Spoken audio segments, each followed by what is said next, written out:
Excretion इन vertebrates.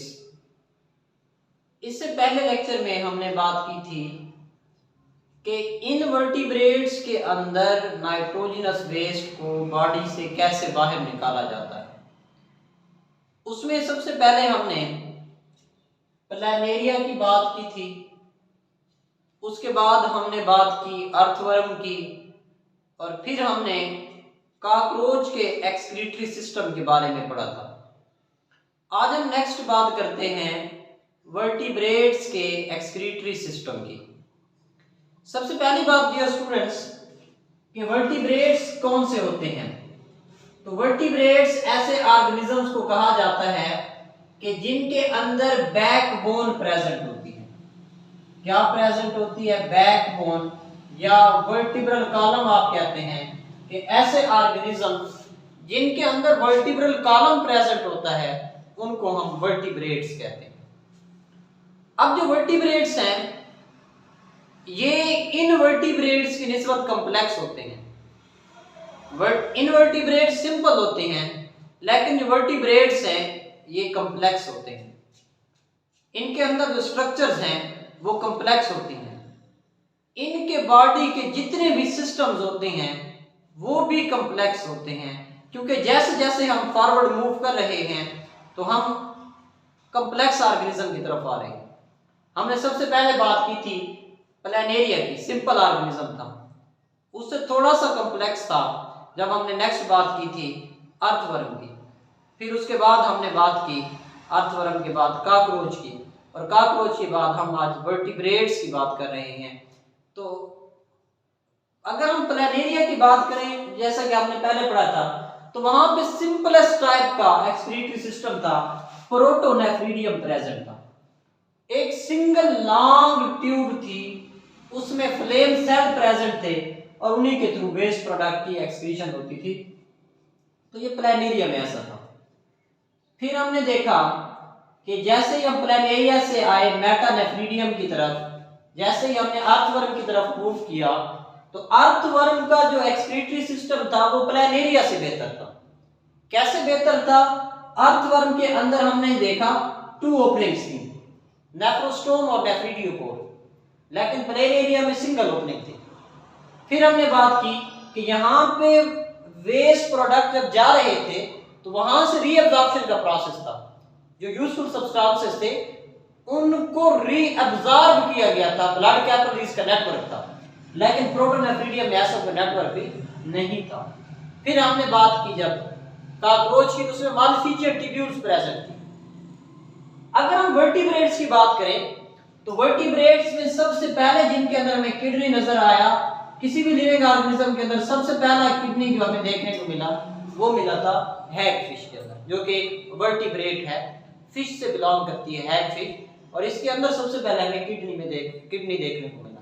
लेकिन इसका kidney भी ऐसा नहीं था जिस तरह हमारा किडनी है, नेफ्रॉन्स पर मुश्तमिल है। सिंपल सिस्टम था, ट्यूब्स थी जो कि सेगमेंट्स में अरेंज थी। तो जैसे ही हैगफिश से हम फर्दर मूव करते हैं, ह्यूमंस की तरफ आते हैं, तो किडनी कॉम्प्लेक्स हो गया। तो ये दरमियान में स्टेजेस हैं, प्रोटोनेफ्रीडियम, मेटानेफ्रीडियम, मालिफिजियन ट्यूब्यूल्स।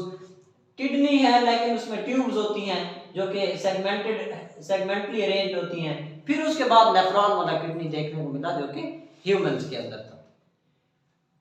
अब अगर हम ह्यूमंस के अंदर एक्सक्रीशन की बात करें कि ह्यूमन के अंदर कौन कौन से एक्सक्रीटरी प्रोडक्ट्स होते हैं, तो हमारे बॉडी के अंदर सबसे पहली बात याद रखनी है कि हमारे बॉडी के अंदर जो वेस्ट प्रोडक्ट है वो अमोनिया बनता है। लेकिन जैसे ही ये अमोनिया बनता है तो हमारे लिवर के अंदर इस अमोनिया को फौरन कन्वर्ट किया जाता है, किसमें? यूरिया में कन्वर्ट। तो हमारा वेस्ट प्रोडक्ट अमोनिया नहीं है बल्कि कौन है? यूरिया। इसलिए हम कहते हैं कि ऐसे ऑर्गेनिज्म जो यूरिया सेक्रीट करते हैं वो यूरियोटेलिक होते हैं। तो ह्यूमंस यूरियोटेलिक हैं। वजह क्या है कि ये यूरिया एक्सक्रीट करते हैं। अब क्वेश्चन पैदा होता है हमारे बॉडी के अंदर यूरिया कहां से आता है? हमने पढ़ा अमोनिया से आता है। ये अमोनिया कहां से आता है?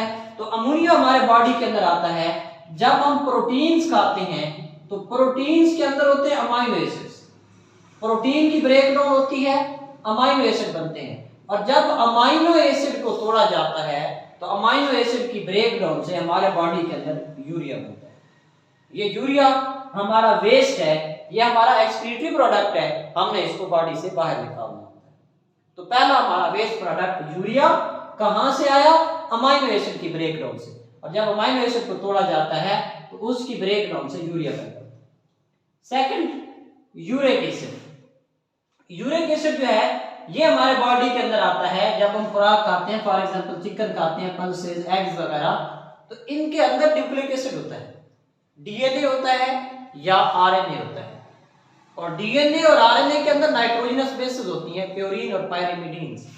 तो जो यूरिक एसिड है ये मोस्टली न्यूक्लिक एसिड की ब्रेकडाउन से आता है, न्यूक्लिक एसिड की मेटाबॉलिज्म से आता है, प्योरीन और पायरिमिडीन बेसेस की मेटाबॉलिज्म से आ रहा होता है। नेक्स्ट है केराटिनाइन।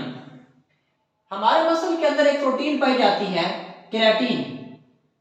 केराटिन प्रोटीन की ब्रेकडाउन से एक वेस्ट प्रोडक्ट बनता है केराटिनाइन। और केराटिनाइन जो है ये भी हमारा वेस्ट प्रोडक्ट है जो कि कहां से आया? मसल केराटिन की ब्रेकडाउन से आता है। नेक्स्ट हमारा जो वेस्ट प्रोडक्ट है वो है बिलिरुबिन। बिलिरुबिन जो है ये हमारे बॉडी के अंदर जो हमारे खास किस्म की प्रोटीन है जिसको हम हीमोग्लोबिन कहते हैं, ऑक्सीजन कैरिंग प्रोटीन, जब हीमोग्लोबिन की ब्रेकडाउन होती है तो हीमोग्लोबिन की ब्रेकडाउन से हमारा ये वेस्ट बनता है बिलिरुबिन, जिसको हमने बॉडी से बाहर निकालना होता है। इसी तरह टॉक्सिन, जिस तरह ड्रग्स हैं या कोई पेस्टिसाइड वगैरह या फूड एडिटिव्स हैं, इनकी ब्रेकडाउन से, ये जब हमारे बॉडी के अंदर इनकी ब्रेकडाउन होती है, इनके हार्मफुल इफेक्ट को खत्म कर रहे होते हैं, तो भी ये टॉक्सिन्स हमारे बॉडी के अंदर मौजूद होते हैं, इनको अपने बॉडी से बाहर निकालना होता है। तो ये 5 हमारे वेस्ट प्रोडक्ट हैं, नाइट्रोजनस वेस्ट हैं, जिनको हमें बाहर निकालना होता है। यूरिया अमाइनो एसिड की ब्रेकडाउन से आया, यूरिक एसिड न्यूक्लिक एसिड की ब्रेकडाउन से आता है, केराटिनाइन मसल केराटिन की ब्रेकडाउन से आता है, बिलिरुबिन हीमोग्लोबिन की ब्रेकडाउन से आया, और टॉक्सिन ये ड्रग्स, पेस्टिसाइड, फूड एडिटिव्स के अंदर जो वेस्ट प्रोडक्ट होते हैं, नाइट्रोजन होती है, वो टॉक्सिन की शक्ल में इकट्ठी हो जाती है। नेक्स्ट क्वेश्चन पैदा होता है कि हमारे बॉडी के अंदर इन वेस्ट प्रोडक्ट को एक्सक्रीट करने के लिए कौन सी स्ट्रक्चर्स होती हैं? तो हमारे बॉडी के अंदर जो मेन स्ट्रक्चर है वो किडनी है, जो इन वेस्ट प्रोडक्ट को बॉडी से बाहर निकालती है यूरिनरी सिस्टम, नेक्स्ट हम पढ़ेंगे उसके जरिए। लिवर भी इसकी हेल्प कर रहा होता है, जैसे लिवर ने क्या किया, ये डिटॉक्सिफाई करता है, अमोनिया को कन्वर्ट कर देता है किसमें? यूरिया। तो मेन जो हमारा एक्सक्रीटरी प्रोडक्ट है वो किडनी है, लेकिन लिवर भी इसकी हेल्प कर रहा होता है। नेक्स्ट एक छोटा सा क्वेश्चन है कि does skin act as excretory organ, कि क्या स्किन भी एक्सक्रीटरी ऑर्गन है? क्योंकि स्किन को अगर हम देखें तो स्किन भी वेस्ट को बाहर निकाल रही होती है, जो हमारा एक्स्ट्रा पानी होता है, वाटर होता है, इसको ये स्वेट के थ्रू बाहर निकालती है, या फिर हमारे बॉडी के अंदर जो एक्स्ट्रा साल्ट्स होते हैं उनको भी ये बाहर निकाल रही होती है, या हमारे बॉडी से ऑयल भी बाहर निकलता है। तो क्या स्किन जो है वो भी एक्सक्रीटरी ऑर्गन है? तो इसका आंसर होगा नो, स्किन एक्सक्रीटरी ऑर्गन नहीं है। क्या वजह है, क्यों नहीं है? सबसे पहली बात हमने ये पढ़ा था कि एक्सक्रीशन का मतलब नाइट्रोजनस वेस्ट को निकालना होता है, बॉडी से नाइट्रोजनस वेस्ट को बाहर निकालना एक्सक्रीशन कहलाता है। लेकिन जो हमारा स्वेट है या ऑयल है, इसके अंदर नाइट्रोजनस वेस्ट नहीं होते, इसमें नाइट्रोजन नहीं होती, इसलिए ये एक्सक्रीटरी प्रोडक्ट्स नहीं है। और दूसरी बात ये कि इनको सेक्रीट करने के लिए हमारे बॉडी के पास ग्लैंड्स होते हैं, जिस तरह साल्ट और वाटर है, इसको सेक्रीट करने के लिए स्वेट ग्लैंड्स होते हैं, ऑयल इसको सेक्रीट करने के लिए सेबेशियस ग्लैंड्स होते हैं। तो स्वेट या ऑयल इसकी एक्सक्रीशन नहीं होती, बल्कि इसकी सेक्रीशंस होती हैं। तो स्किन जो है it is secretory organ, it is not excretory organ. तो ये हमने देख लिया कि ह्यूमन के अंदर एक्सक्रीटरी प्रोडक्ट कौन कौन से हैं, ये हमारे बॉडी के अंदर कहां से आते हैं, किसकी मेटाबॉलिज्म से कौन सा नाइट्रोजनस वेस्ट बनता है। और नेक्स्ट हमने ये देखा कि स्किन जो है वो एक्सक्रीटरी ऑर्गन है या नहीं, इसमें हमने कहा कि एक्सक्रीटरी ऑर्गन ये नहीं है बल्कि ये सेक्रेटरी ऑर्गन है, क्योंकि ये सेक्रीशंस तो करती है लेकिन कभी भी नाइट्रोजनस वेस्ट को बॉडी से बाहर नहीं निकालती।